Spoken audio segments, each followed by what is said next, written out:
De què és el curs? D'animació sociocultural. Tu suposo que t'hi vas apuntar pensant que et podia servir pel que estàs estudiant i tu no sé si és que treballes en aquest àmbit. Jo és que és molt adient al meu treball de tècnic en gestió cultural a l'IMAC, a l'Ajuntament de Reus. I a més, em deia, és que vaig parlar més amb la Txell, amb tu no havia parlat fins ara, per això sé més d'ella que no de tu. Et van avisar de l'Ajuntament, no?, que hi havia aquests cursos? Sí, des d'on treballa ell hi ha una borsa de jovent, hi ha una borsa d'adreces de gent jove i ens van enviar a tots que feien aquest curs. I ho sé perquè els meus amics també ho van rebre i tal. I bueno, m'hi vaig apuntar perquè... Per tant, vull dir que això us venia de l'Ajuntament, d'un ens municipal. Molt bé, comenceu el curs dilluns. Tu vas arribar una miqueta tard perquè tenies problemes. Sí, bueno, que a explicar ell, que ja s'hi va trobar. I què va passar? Perquè ell ja et va advertir, diu, ja me les he tingut amb la profe, què ha passat? Sí.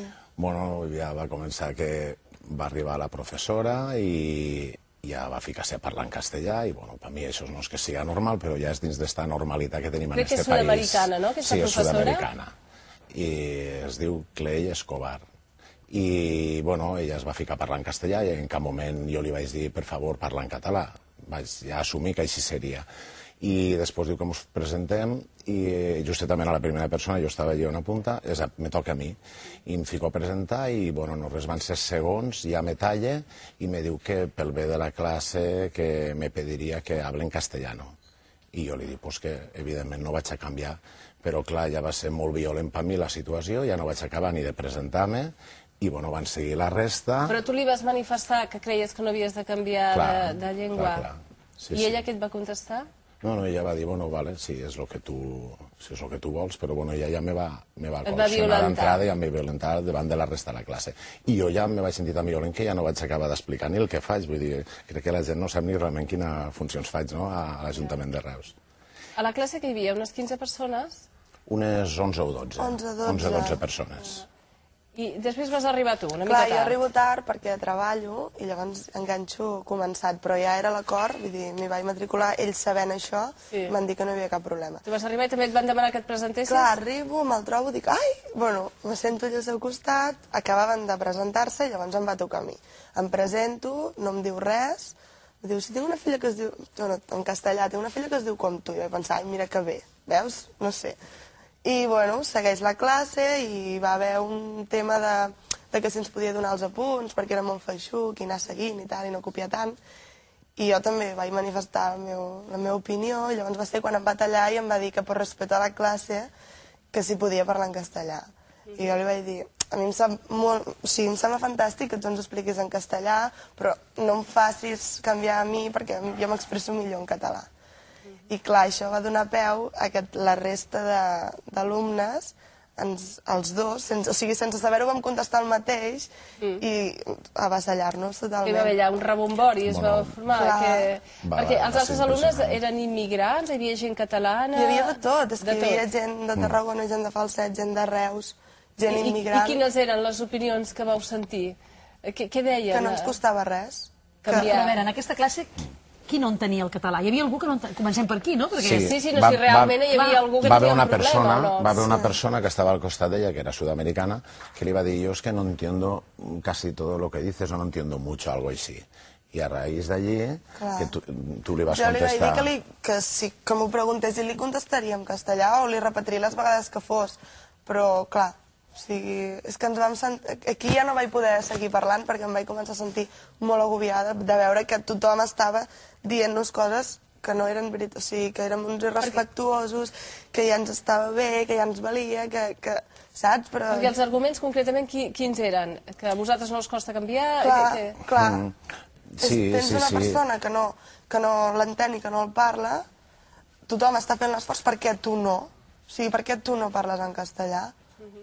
Era continu, a vegades parlaven 2 o 3 persones alhora, tots contra ell en aquell moment. Sort que ell va saltar, que jo... I clar, jo veia que... Es va produir en aquell moment un debat, un assembleari sobre aquesta qüestió. Però en molt mala educació, perquè no era un diàleg, eren tots contra ella, i, bueno, insistint... Sense poder dir res. Per què no canvies, per no sé què, i després inclús la professora no tenia prou en el que ella havia fet, que va ser ella qui va fer que passés tota aquesta situació, que mos va tratar de tontos i mos va dir, mira, dejarlos estar... Ellos son así, hablan así, tienen este idioma, però saps el que han dit, pobrets, ja tenen prou pena. No s'expressen en castellano perquè a lo mejor s'expressen mejor en català, llavors va ser quan vaig saltar i li vaig dir, mira, pues nosaltres som bilingües totalment i parlem perfectament els dos idiomes, el que passa que parlem en l'idioma que volem, tu no mos pots obligar a parlar en castellà. Aquest és un curs públic, que depèn d'algun organisme públic, que està subvencionat per la Generalitat, o és una escola privada? Està subvencionat totalment per la Generalitat i pel... Pel Consorci per la Formació Contínua de Catalunya. Sí, de fet, en el centre on fan aquests cursos, és un centre que es diu Frada, Centre d'Ensenyament Frada, de Tarragona. És un centre que fa cursos especialitzats, però concretament també fa cursos ocupacionals, que aquests estan totalment, almenys això és el que posa a la pàgina web, estan totalment subvencionats pel Departament de Treball de la Generalitat de Catalunya i pel Fons Social de la Unió Europea. Jo he trucat al Departament de Política Lingüística perquè he pensat, a veure, no sé si existeix alguna normativa molt concreta en aquests casos. Finalment, he pogut parlar amb la senyora Alicia Gutiérrez, que és la directora de programes del Servei d'Ocupació de Catalunya. Ella m'ha dit que justament la normativa en l'àmbit formatiu s'ha pactat, o la intenció és que hi hagi un 50% de l'acció formativa en català. És a dir, que d'aquests cursos, el 50% haurien de ser impartits en català. 50% del curs, I sobretot, si s'és docent, encara amb més motiu es podria exigir que el docent, com a mínim, fes el 50% del curs en català.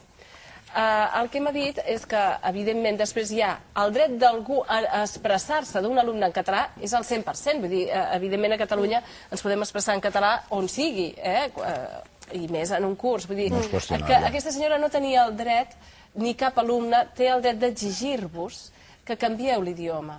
Si en algun moment alguna cosa no s'ha entès, suposo que després ja és una qüestió de bona voluntat, de dir, doncs mira, això t'ho tradueixo, no ho has entès. Però exigir-se no se us pot exigir que parleu en castellà vosaltres. Que vosaltres crec que sí que teniu el dret a exigir a la professora que el 50% del curs el doni en català, crec que sí. El que crec és que vosaltres hauríeu, ja heu vingut aquí, però crec que teniu la intenció també de fer aquesta denúncia formal en el centre i al Departament de Política Lingüística, no? Sí, ho farem. Heu parlat ja, vau anar-vos a informar de què podíeu fer? Sí, ahir vam anar al Centre de Normalització Lingüística de Reus, que ens van atendre molt bé, i ells ens van assessorar que tenim que fer la queixa a l'Oficina de Garanties Lingüístiques. I nosaltres, a més, esta tarda, que tornem a tindre curs, que és la segona classe. És a dir, que ahir no n'hi va haver, ara a veure avui què passa. Dilluns, dimecres, divendres. Després de venir a la tele a veure què passa, no? Com us reben. La idea és també anar allí, personar-nos i físicament al centre d'ensenyament fer la segona denúncia també. Clar, l'ideal seria arribar a un acord, no? Perquè aquí al mig el que hi ha és un curs que suposo que us interessa, no? A la gent de Benítez també és llàstima no poder arribar a un punt mig, no? Vosaltres en cap cas vau demanar a la mestra que volíeu el curs en castellà.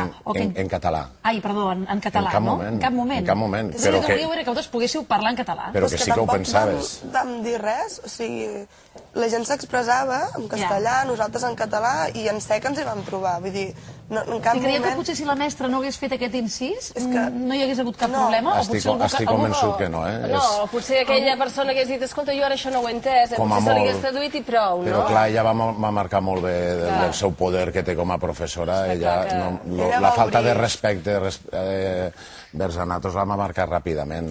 La primera presentació del curs era la meva, ja me va tallar, i després a ella igual. Sabeu si és una professora que fa temps que hi dona classes o teniu algun problema similar? Sabem que hi ha gent al curs que ja n'ha fet altres amb ella, vull dir, que sí que ha fet més cursos. Li va dir que té una filla que es diu Meritxell, per tant, potser fa anys que viu aquí i li ha agradat aquest nom. És que no entenem res, i estic segura que no en tenen ni idea que ens haguem sentit tan... Sí, perquè la gent... Sí, però no ho entenen, perquè que no en sabeu parlar el castellà, perquè no en parleu. Sí, no en som conscients de realment el que va passar, perquè cada frase que diem, a nosaltres ens contestaven 3-4 persones alhora, 5, era bàrbaro. Clar, crec que també una mica el frustrant és que altres persones que són catalanes no us donin suport en aquest cas, no? Clar, que això ja va ser...